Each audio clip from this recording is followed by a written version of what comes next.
Anime and manga as mediums are filled to the brim with colorful and unique characters with interesting personalities and motivations. Every now and then, however, there are a few who stand a cut above the rest, as not all are created or written equally. These individuals are elevated beyond the rest due to having a particular it factor that the others lack.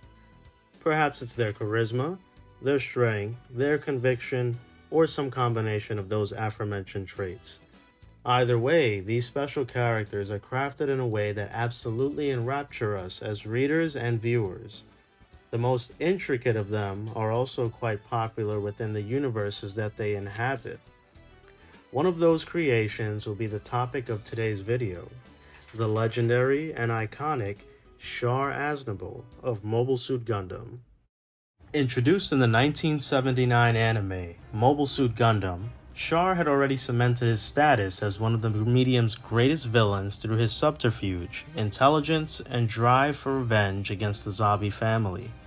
It doesn't hurt that he was an ace pilot, new type, and shrewd strategist to boot, not to mention also being the son of the late philosopher Zeon Zum Daikun.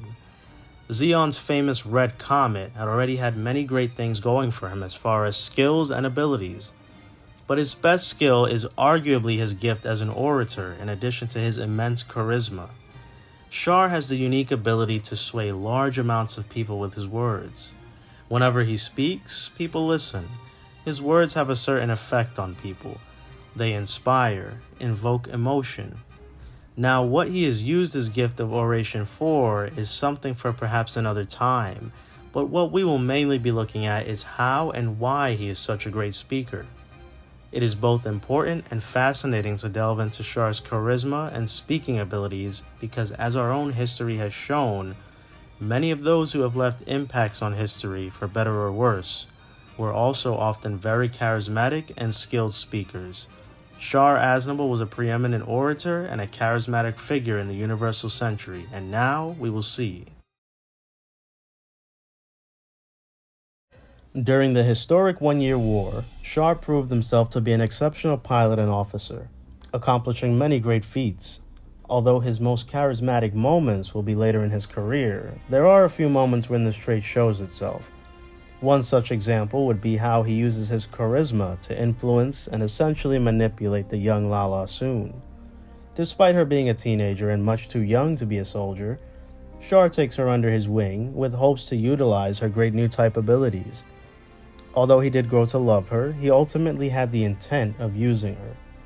Char's Red Comet moniker also earns him respect and reverence from most pilots and soldiers of Zeon. Char would use his magnetic and charming personality in addition to a few years of friendship to ultimately subtly manipulate and dispose of Garba Zabi. Garma followed the treacherous battle strategy laid out by Char because of the way he was able to coolly convince him. Char exuded a calm collectedness at nearly all times. He seemed to always be in control of the situation, even in the face of being fired at by the Federation's monstrous Gundam in only his pilot suit. It's one thing when your allies recognize your traits and talents, but it's another thing entirely when your enemies do. Such was the case when Cecilia Zabi revealed that she was fully aware of Char's true identity, yet decided not to take any action against him. She realized that he was much too charismatic and skilled to lose. If she had attempted to kill him or taken any other punitive action, she may well have had a civil war to deal with, in addition to the looming possibility of having to face off against Zeeran's faction. Simply put, Char was just too cool. His charisma and resourcefulness effectively saved his life. Zeon's Red Comet would go on to reap his revenge and survive the One-Year War.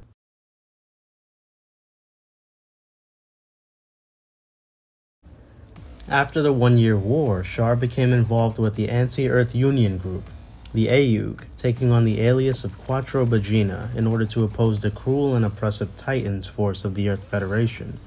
During his time in the AUG, he kept a low profile and was mainly found behind the controls of a mobile suit. He also functioned as a mentor figure of sorts to the young and brash Camille Bidan. During the course of the Grip's conflict, however, he would need to step into a bigger role than that of a simple MS pilot. After the Ayug's leader Blex Forer is poisoned by the Titans, in his final moments, he appoints Char as his successor and as the new de facto leader of the Ayug. Char is initially uncomfortable with the idea, but realizes that he is the only one who can champion the cause of the Ayug. It is here that we begin to see Char's true mastery of the art of speechcraft. Let us examine his most famous speech, the Dakar speech.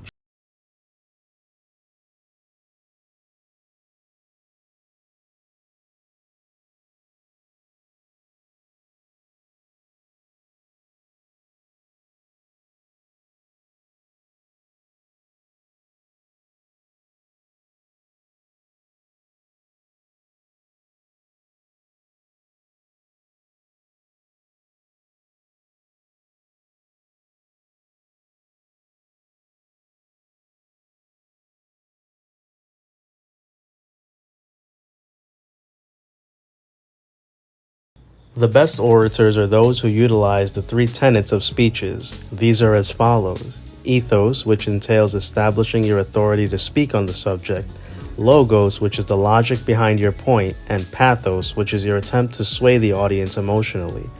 Char brilliantly puts all of these strategies to use in his speech denouncing the Titans at the Dakar Assembly Hall. He begins with a great demonstration of ethos. His statements here infuse legitimacy and authenticity into this speech coming from the true blood son of the emphatic Daikun. This isn't simply a common stranger speaking of these things. This is someone who lives and breathes these ideals as though they were in his blood, as they may as well be. Who else is more qualified to speak on the legacy of Zeon than Castful Rem Daikun? He could not be more qualified.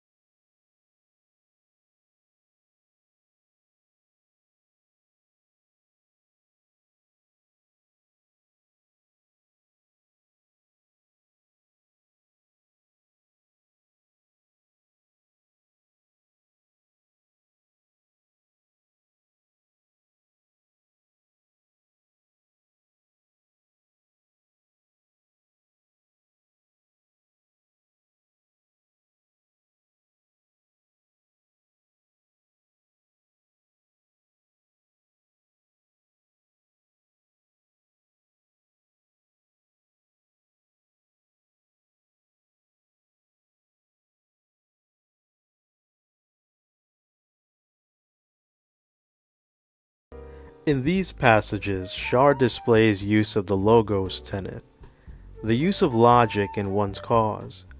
Everything he states about the Earth's condition and its projected future under the current circumstances are true. If humanity, and to an extent the Earth Federation and its elite, do not stop abusing the Earth's natural resources, then it will simply dry up like a well, which will benefit no one. The constant battles have scarred the Earth and caused widespread damage to its ecosystem and infrastructure. The fact that the very city around them has been slowly encroached on by the desert provides a tangible piece of evidence for those present and those not. His scathing remarks on the Titans' real-time assault on the city of Dakar convey the true callousness of the so-called elite force.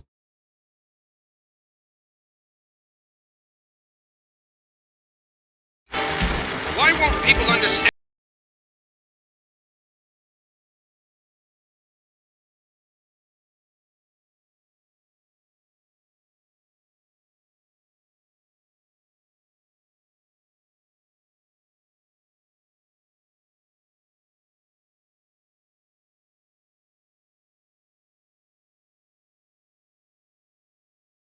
Infancy has come to an end. Tell me why, at this turning point in our history, we have to fight amongst each other and further pollute the Earth. The Earth should be returned to its natural state, and all humanity must make its home in outer space. Finally, pathos. Char appeals to the things that make us human, our emotions. He passionately describes his feelings on the topic and speaks of humanity as stubborn children, unwilling to move beyond the nursery and grow, stuck in our own complacency and selfish thinking.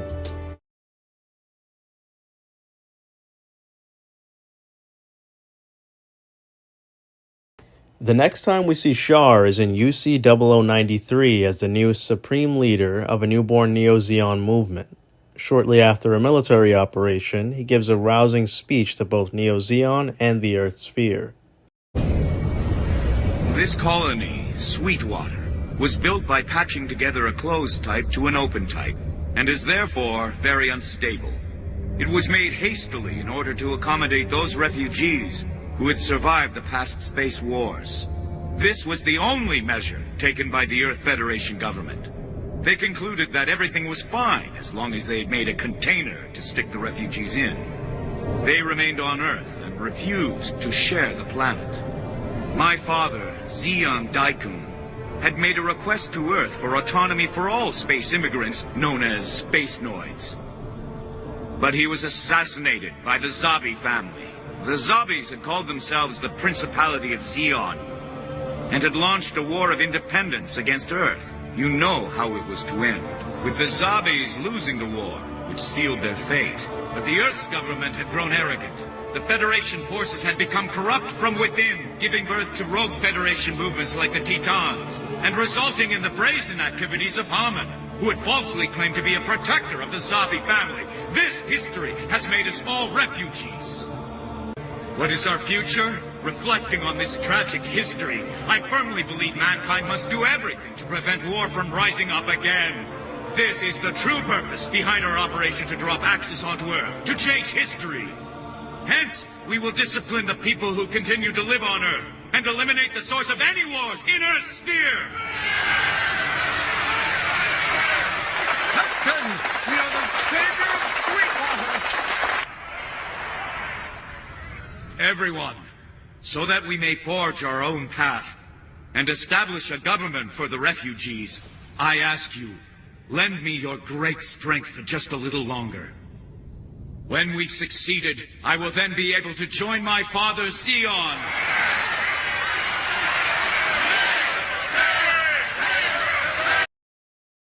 Throughout this speech, Char uses pathos and ethos a lot. He frequently mentions his father as a form of beating people over the head with the fact that he is the legitimate son of Zeon and is righteous in his cause because of it. He uses pathos when speaking about the refugee space noise treatment, hoping to ignite anti-Earth sentiment. There is no logos in this speech because there is arguably no logic in causing a nuclear winter in order to save the Earth and force humanity into space. At this point in his life, Char is in a different mental state, seemingly frustrated with mankind and driven to the extreme. It can be said that he truly did not believe in this cause and wanted to be stopped and proved wrong, but whether his heart was truly in it or not, millions flocked to his cause, and even though many knew the logic behind his points were not sound, they still followed anyways due to Char's almost bigger-than-life status at this point. He is gifted offerings of flowers when in public, and develops a cult-like following due to the amount of sheer charisma he exudes. He is revered by Spacenoids and elevated to near messianic proportions. His supporters are explicitly heard to say that he is fighting for their prayers. His soldiers are even willing to blow themselves up in furtherance of his ideals and fervently follow his orders not out of fear, but out of respect and admiration for their supreme leader and savior, Char Aznable, the Red Comet of Zeon, the last son of Zeon, and the very last hope of the colony. No, not you. It speaks volumes on the power of words and charisma wrapped in one person, where followers would die for a cause that their leader doesn't even truly believe in. Char Aznable's charismatic persona and gifts for speaking are two of the reasons why he will always be one of my all-time favorite anime and manga characters. Characters like Char are one in a million, those who can change the world without throwing a single fist, for the most part. These types of characters are far and few in between. What do you think of Char? Does he have a way with his words? As always, if you enjoyed this video, please feel free to leave a like and definitely subscribe for more upcoming videos in the future, and also feel free to leave a comment, anything you would like to add or any feedback. Thank you so much for listening in, and I hope to see you guys in the next video. Thank you.